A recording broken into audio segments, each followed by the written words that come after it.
Et on va plus loin à présent dans l'essentiel avec Niagale Bagayoko, présidente de l'African Security Sector Network. Bonjour Niagale. Bonjour. Et Bruno Darou, chroniqueur international ici même à France 24. Bonjour Bruno. Bonjour Raphaël.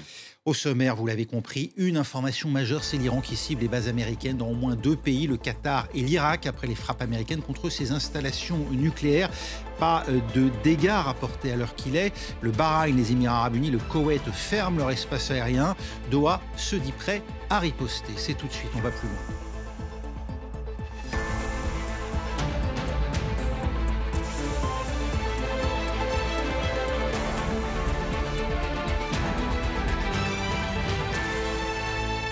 La réplique, moins de 48 heures après les frappes américaines sur ses installations nucléaires. L'Iran a donc pour la première fois ciblé directement les États-Unis. L'opération annonce de la victoire des missiles tirés sur l'Irak et le Qatar qui hébergent des bases américaines, notamment la plus grande d'entre elles, celle d'Al-Udeid, siège du CENTCOM, le commandement des forces américaines au Moyen-Orient. Le Qatar assure avoir intercepté ces missiles et se dit prêt à une éventuelle riposte. On fait le point en images avec Valérie Lerouge pour France 2. Des traînées lumineuses et des explosions ce soir dans le ciel qatari.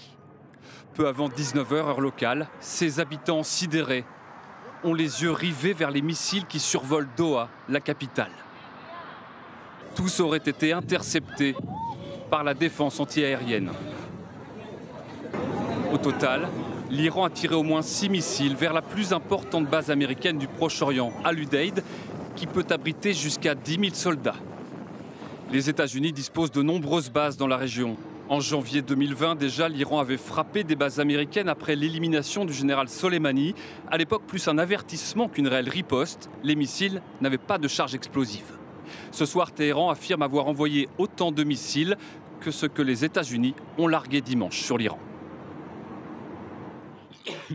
Et une réponse calibrée, on l'a compris donc. Siavosh Ghazi, vous êtes avec nous en direct de Téhéran. Le pouvoir iranien revendique très clairement ses attaques contre les bases américaines au Moyen-Orient. Absolument. Il y a un communiqué qui a été publié par le Conseil suprême de la sécurité nationale, qui est la plus haute instance politique du pays, qui réunit les hauts responsables à la fois politiques mais aussi militaires iraniens, et dont les décisions doivent être approuvées par le guide suprême iranien. Et donc, dans ce communiqué, il est dit que l'Iran a utilisé un nombre identique de missiles que les missiles envoyés par les États-Unis contre les 3 sites de Fordow, Natanz et Ispahan. Donc, une réponse au tac de la part de Téhéran, et qu'il n'y avait pas donc d'hostilité à l'égard du Qatar. Ce matin, donc, il y avait 2 déclarations de 2 hauts responsables militaires iraniens qui ont laissé penser que l'Iran se préparait à une riposte. Donc, le chef d'état-major des défenses armées, mais aussi le commandant en chef de l'armée régulière iranienne, qui ont tous deux ont affirmé que l'Iran devait répondre et allait répondre à l'agression américaine, et qu'après l'attaque qui a été menée par les États-Unis aux côtés d'Israël pour frapper l'Iran, eh bien l'Iran avait désormais des mains libres pour attaquer les intérêts américains dans la région. Donc la réponse est venue là. On pensait peut-être que l'Iran choisirait d'autres possible, par exemple une base américaine en Irak, par exemple, pour éviter de créer des tensions avec les monarchies arabes du Golfe Persique, mais finalement l'Iran a choisi donc l'option la plus dure, c'est-à-dire frapper la principale base américaine dans la région. Les autorités iraniennes ont-elles prévenu les Américains en amont de ces frappes ? On ne le sait pas, il n'y a pas eu d'informations sur cela, mais ce qu'on sait, c'est que 1 heure avant l'attaque, 1 heure et demie avant l'attaque, le gouvernement qatari a décidé de fermer son espace aérien et d'annuler tous les vols, ce qui veut dire que, en principe, ils étaient au courant que l'attaque allait arriver assez rapidement. Donc, bien évidemment, par l'intermédiaire des Qataris, les Iraniens ont également informé les États-Unis d'une telle attaque sur cette base. Oui, par ce canal du Qatar lui-même directement visé par ces missiles. Merci beaucoup, Siavosh Ghazi, qui était avec nous en direct de Téhéran. En direction Washington à présent.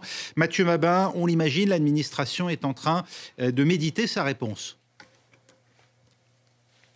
Exactement, oui. Pour le moment, ces frappes sur cette base américaine au Qatar, à Al-Udeid, a eu comme effet de déclencher une énième réunion de crise présidée par Donald Trump lui-même, où il a rapidement été rejoint par le chef d'état-major des armées, évidemment, et son secrétaire à la défense, Pete Hegseth. Ce qui semble se confirmer ici, c'est qu'en réalité, effectivement, cette frappe n'était pas vraiment une surprise pour les Américains qui, d'une part, savent qu'elle est à portée de tir, cette base, à portée de tir des missiles courte portée iraniens, c'est-à-dire les munitions que l'Iran possède en plus grand nombre et qu'elle n'a encore pas beaucoup utilisées, puisqu'elle ne peut évidemment pas toucher Israël avec ces munitions. Et ensuite, qu'elle constitue une cible, cette base, une cible de choix, puisqu'elle est connue pour être l'état-major de CENTCOM au Moyen-Orient, l'état-major américain en charge de cette région.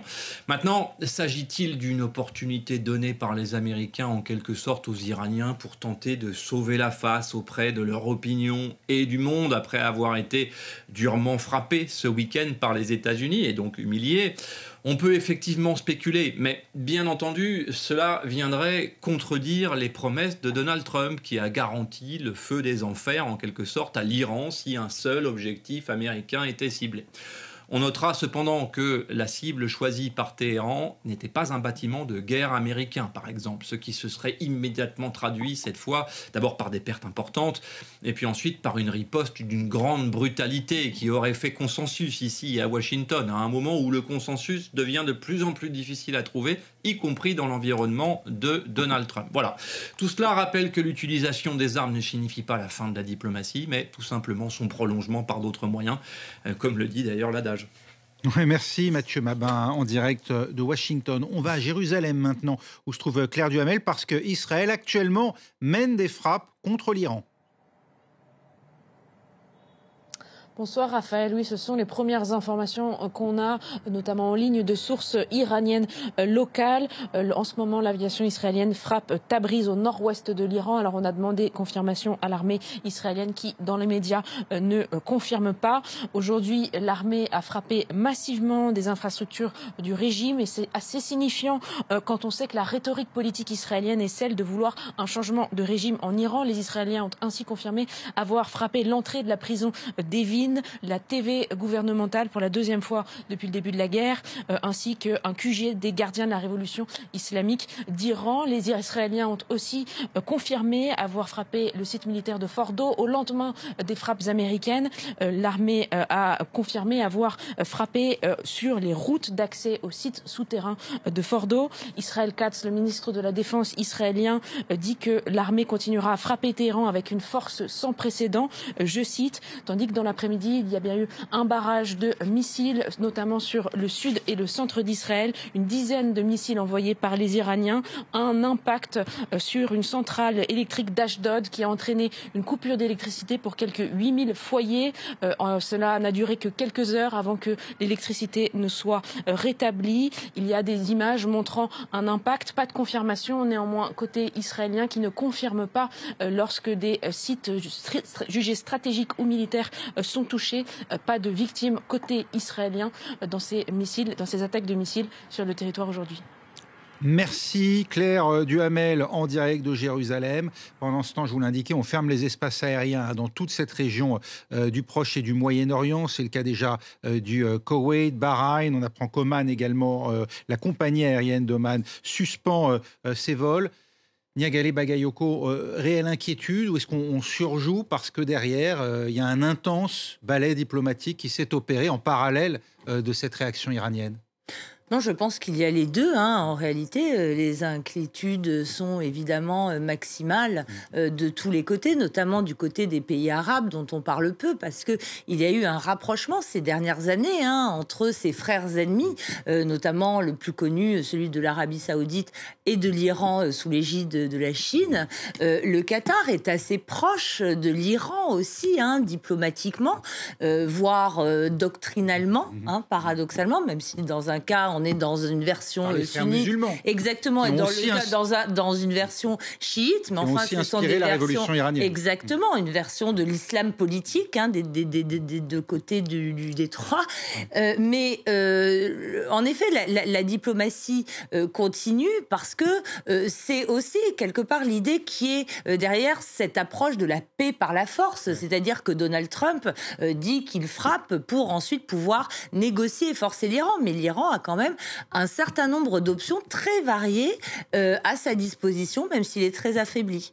Il y a des canaux de discussion qui se poursuivent, alors pas directement bien sûr entre Iraniens et Américains, puisqu'on le sait, il devait y avoir... On ne sait pas, enfin pas officiellement en tout cas. On sait que le ministre iranien des Affaires étrangères, Araghchi, discutait il y a encore peu avec Steve Witkoff, l'émissaire de Donald Trump pour le Proche-Orient. Rien en tout cas n'a filtré depuis, et les fameuses négociations qui auraient dû avoir lieu à Oman ont évidemment été reportées sine die. Pour autant, parallèlement à ces frappes, l'Iran prévient les États-Unis via le Qatar. Oui, mais moi je pense qu'on est quand même dans une forme de chorégraphie diplomatique, c'est-à-dire que le régime iranien ne pouvait pas ne rien faire après ce qui s'est passé ce week-end, après les frappes américaines. Donc symboliquement, il a visé la base d'Al-Udeid, qui est donc la base la plus importante des États-Unis dans la région. Mais bien évidemment, les Américains étaient au courant. Les Qatariens ont donc été prévenus à l'avance. Et les Iraniens ont même fait savoir qu'ils l'avaient fait pour éviter des pertes civiles. Et puis on sait aussi par ailleurs que cette base Al-Udeid, c'est d'ailleurs assez intéressant quand on regarde les dates, a été littéralement vidée par les Américains entre le 5 juin et le 19 juin. Alors, 5 juin, on est une semaine avant le début des frappes israéliennes. Comme si les Américains, d'ores et déjà, anticipaient une éventuelle frappe iranienne en riposte à des frappes israéliennes et ou américaines. Ce qui repose la question du fait que les Américains étaient très certainement au courant de ce qu'allaient faire les Israéliens. Je referme la parenthèse. Mais donc, les Iraniens ne pouvaient pas ne rien faire. Ils l'ont fait, ils ont frappé, mais eux savaient que la base d'Al-Udeid avait été vidée de tous les appareils sensibles, on va dire. Et ils savaient très bien que c'était la base la mieux défendue de la région et que donc évidemment, leurs missiles seraient interceptés. Parce que on a dit que Donald Trump avait dit si l'Iran s'en prend aux intérêts américains, ce sera l'enfer, etc. Mais en fait, dans l'esprit de Donald Trump, et Mathieu d'ailleurs le disait très justement... Ce sera bien pire, a-t-il dit, que ce que vous avez connu lors du bombardement des sites nucléaires. Mais comme le disait Mathieu, c'est pas un bâtiment strictement militaire qui a été touché, d'une part. Ce ne sont pas des bâtiments de guerre, des bâtiments... Et d'autre part, pour Donald... Il y a trois formations navales qui sont présentes dans la région. Et d'autre part, pour Donald Trump, la ligne rouge, c'est s'il y avait un soldat américain tué ou blessé. Les Iraniens ont pris grand soin, je pense, de faire en sorte que tout cela n'arrive pas. Dérapage contrôlé, ou y a-t-il toujours un risque de dérapage tout court, Niagalé Bagayoko? Parce que c'est ce qu'on s'est dit quand on a vu évidemment ces missiles tirés sur des bases américaines. Non, il y a forcément un risque de dérapage. On voit mal comment une telle tension pourrait garantir qu'il n'y ait pas un incident qui, en effet, pourrait être incontrôlé. Ce qui est important, c'est de savoir dans quelle mesure les États-Unis vont soutenir l'option israélienne, qui est celle d'un changement de régime et pas uniquement celle d'une destruction de l'arsenal nucléaire. Non assumée par les Israéliens eux-mêmes, parce que l'ambassadeur qui était présent sur ce plateau il y a encore un quart d'heure nous jurait ses grands dieux qu'ils n'avaient absolument pas l'objectif de changer le régime. Alors même si cela ne leur déplairait pas. En effet, mais les déclarations du Premier ministre Benjamin Netanyahou ont, il y a moins d'une semaine, fait valoir que l'ambition était de changer le visage du Moyen-Orient et du monde. Il l'a quand même déclaré très clairement. Mais en effet, pour... aller dans le sens de cette option d'une négociation entre tous, finalement, il y a aussi cette option que se laisse l'Iran. C'est-à-dire que, pour l'instant, on voit très bien que le développement de son arsenal a été dirigé vers l'extérieur. Mais est-ce qu'il ne va pas changer sa stratégie pour sauver le régime et, finalement, sanctuariser son territoire en quittant le traité de non-prolifération. Ça fait partie aussi des options sur la table. Toutes les options ne sont pas seulement la guerre ou seulement la diplomatie. Il y a aussi des stratégies de contournement. Quitter le traité de non-prolifération, compte tenu des coups que vient de subir le programme nucléaire iranien, ça aurait quelle signification à court terme ? Ça aurait la signification que l'Iran estime qu'il n'est plus redevable et comptable d'obligations en la matière, plus d'inspection. Et parce que ce qu'on ne sait pas quand même, là, ce sont les sites officiels qui ont été visés, Natanz, Fordo, Ispahan, voilà. On ne sait pas d'ailleurs, on ne sait même pas si les Iraniens n'avaient pas anticipé la chose. On se pose des questions sur les fameux 400 kilos d'uranium enrichi à 60%, qui peut-être ne sont plus à Fordo. Les experts estiment que l'Iran a très certainement développer d'autres sites cachés. Comme Fordo qui avait été découvert en 2010-2011 alors qu'il existait déjà. Voilà. Ouais. Donc là, par exemple, les experts parlent d'une autre montagne plus haute que Fordo, dont j'ai oublié le nom là tout de suite. Mais par exemple, oui, les sites officiels, c'est-à-dire l'arsenal nucléaire officiel iranien, oui, va être très endommagé. Mais s'ils ont réussi à en sortir donc ces 400 kilos d'uranium et qu'ils ont gardé quand même une forme de savoir-faire malgré les pertes parmi les chercheurs sur le nucléaire iranien, pertes infligées par Israël, ce n'est peut-être pas la fin de l'histoire. Donc s'ils sortent du TNP, c'est que le régime, à ce moment-là, envoie le message, nous sommes là pour durer et pour survivre malgré tout, parce que nous avons avec nous quand même des dizaines de milliers d'hommes avec les gardiens de la Révolution et les milices Bassidji, voire des centaines, pour maintenir la population sous notre coupe. Et à ce moment-là, nous allons vraiment aller vers un programme nucléaire très rapidement. Ouais. Tout ça, ce sont des hypothèses, mais il ne faut pas... les écarter comme ça. Exactement, et à mon avis, on les regarde trop peu, parce qu'il y a des exemples là, sur la scène internationale. Cette sanctuarisation du territoire, c'est le modèle de la Corée du Nord, quand même, qui avait quitté le TNP. Ça, à mon avis, ça fait vraiment partie des options qu'il ne faut absolument pas négliger. Une fois doté, alors que l'Iran n'est pas doté, c'est toute la différence. Enfin, pas doté, en tout cas, est au seuil nucléaire, mais n'a pas l'arme nucléaire alors qu'il est. Oui, mais est-ce qu'il n'a pas développé des capacités de développement d'une bombe rudimentaire, en réalité, d'une bombe sale, voilà. Exactement ça. Alors, ce qui manquait, dit-on, c'est effectivement la miniaturisation et la capacité ensuite, la vectorisation. Sauf qu'il se dit aussi que les Iraniens pouvaient envisager de faire porter une bombe sale via notamment un navire, pourquoi pas par les Houthis dans la région, sans avoir besoin d'un vecteur. Mais bon, ça reste de l'ordre de l'hypothèse. Et le fait de quitter le TNP irait aussi dans le sens de ce mépris généralisé pour le droit international et pour la coopération multilatérale dans toutes ces dimensions, en réalité. Qui a pris un sacré coup de la part de tous les acteurs. Mathieu Mabin, vous nous suivez depuis Washington, où l'on est toujours réunis autour de Donald Trump pour évaluer les conséquences de ce qui s'est passé et les éventuelles réponses. Donald Trump qui s'était félicité d'avoir infligé des dégâts monumentaux, ce sont ces termes, aux principaux sites nucléaires de l'Iran. On est convaincu du côté de Washington d'avoir accompli la mission, ou bien reste-t-il encore à faire ? Alors, Donald Trump, lui, est convaincu. Il l'a d'ailleurs répété après que la base d'Al-Udeid ait été attaquée par l'Iran, en tout cas par les missiles iraniens.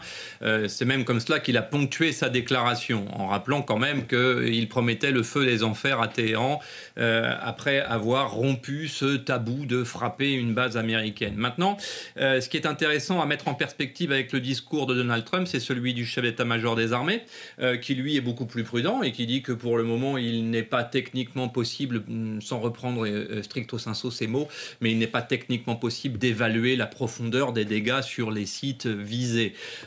Évidemment, ce sera le travail du renseignement et ça prendra probablement plusieurs semaines, voire plusieurs mois, parce que vous imaginez bien qu'il est impossible d'aller s'en rendre compte physiquement. Il faudra donc que l'Iran finisse par communiquer, ou que les experts, pourquoi pas de l'AIEA, dans un futur qui serait enrobé de paix, puissent se rendre compte effectivement effectivement des dégâts réels perpétrés par les frappes américaines notamment, auxquelles il faut, ne l'oublions pas, ajouter les frappes israéliennes qui ont continué à frapper ces sites ces derniers jours et ces dernières heures, comme nous le confirme le Pentagone ici, qui comptabilise les frappes israéliennes et les ajoute aux frappes américaines. Donc encore une fois, bien sûr qu'il faut dissocier le discours politique du discours technique, d'autant plus que le discours politique est considérablement gêné, ou en tout cas rendu plus complexe par ces deux tendances extrêmement marquées qui exercent deux pressions de différentes natures sur Donald Trump.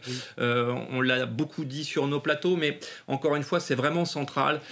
Cette compétition entre les isolationnistes et les interventionnistes, ces interventionnistes qui vont plonger dans la mémoire américaine jusqu'à remonter jusqu'au clan Bush et pour encourager le président des États-Unis à frapper l'Iran. Il n'y a pas qu'autour de Donald Trump, hein, Mathieu, que cette action de la nuit de samedi à dimanche fait débat, puisqu'une partie de son opposition la lui reproche en pointant même l'illégalité de la manœuvre qui n'est pas passée devant le Congrès. Est-ce que cela aussi pourrait avoir une incidence sur la suite des événements ?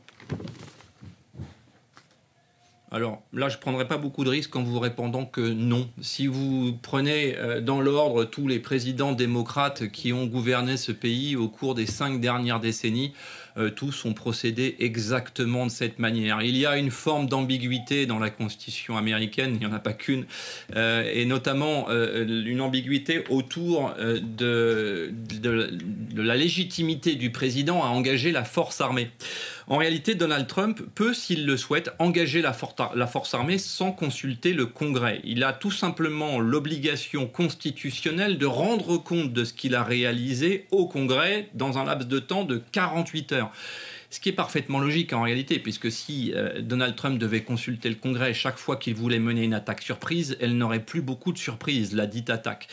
Ensuite, 60 jours après avoir déclenché des opérations qui continueraient, ce qui n'est pas encore le cas, puisque les Américains ne revendiquent pas une autre frappe depuis la frappe sur les sites nucléaires, alors il a l'obligation effectivement de consulter le Congrès.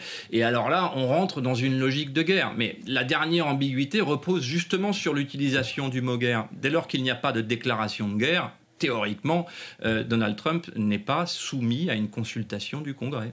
Merci Mathieu Mabin. Votre opinion, Niagale Bagayoko, les Américains vont-ils en rester là? Ou bien pensez-vous qu'après ce qui s'est passé aujourd'hui, on assistera à nouveau à un fait de guerre, même s'il ne dit pas son nom, de la part des États-Unis? Il y aura forcément une riposte parce que c'est compliqué. Là, Donald Trump, quand même, a décidé d'utiliser la force alors que tout le monde considérait que c'était engagé vis-à-vis de son électorat, de sa base MAGA, etc., à ne pas le faire. Mais, à mon avis, la riposte sera totalement mesurée. Et peut-être que le jeu qui va se mettre en place va s'articuler de toute façon autour d'Israël, c'est-à-dire d'un côté des ripostes iraniennes qui cibleront très directement Israël, et un soutien américain qui s'articulera autour d'un soutien massif à l'État hébreu. Bruno Darroux. Oui, moi je pense quand même qu'il y a aussi la question des négociations, à la fois pour faire un cessez-le-feu, donc ça c'est plutôt avec les Israéliens, mais surtout pour reprendre les négociations sur le nucléaire iranien. En fait, on a l'impression que le calcul de Donald Trump, c'est de dire, finalement, les Israéliens ont lancé ça, leur frappe, nous, on en a rajouté, on met le marteau, j'appelle comme ça, on met la pression maximale sur l'Iran pour qu'ils reviennent à la table des négociations, mais dans une position telle, ils n'ont plus de cartes, comme il avait dit ça à Zelensky, ils n'ont plus de cartes dans leur jeu, donc on va les forcer à revenir à la table de négociation, mais à nos conditions. Et les Iraniens, eux, font savoir qu'ils sont prêts à reprendre une solution diplomatique des négociations sur le nucléaire, mais d'abord, Israël doit cesser immédiatement ses frappes, et ils ne veulent pas y aller aux conditions américaines. C'était déjà un peu le cas lors des négociations que vous évoquiez entre Steve Witkoff et le ministre iranien des Affaires étrangères. C'est-à-dire que chacun était un peu sur ses positions. Là, les Américains estiment qu'ils ont gagné des points, et les Iraniens résistent parce qu'ils ne veulent pas, effectivement, arriver si vous me passez l'expression, tout nu à la table des négociations. Enfin, le point d'achoppement, on le connaît. Les Américains exigent la fin de tout enrichissement par les Iraniens. Et ça, pour le régime, éventuellement, la séquestration, la séquestration des matières fissiles, donc déjà enrichies, par une tierce entité qui pourrait éventuellement fournir aux Iraniens l'énergie nucléaire dont ils souhaiteraient disposer. Est-ce qu'aujourd'hui, on se rapproche d'une telle solution compte tenu de l'affaiblissement des Iraniens depuis la nuit de samedi? Moi, je pense que les Iraniens ont quand même, encore une fois, malgré leur affaiblissement, encore un certain nombre d'options. Certaines qui sont difficiles à utiliser, comme des attaques terroristes sur des civils, sur des diplomates, etc.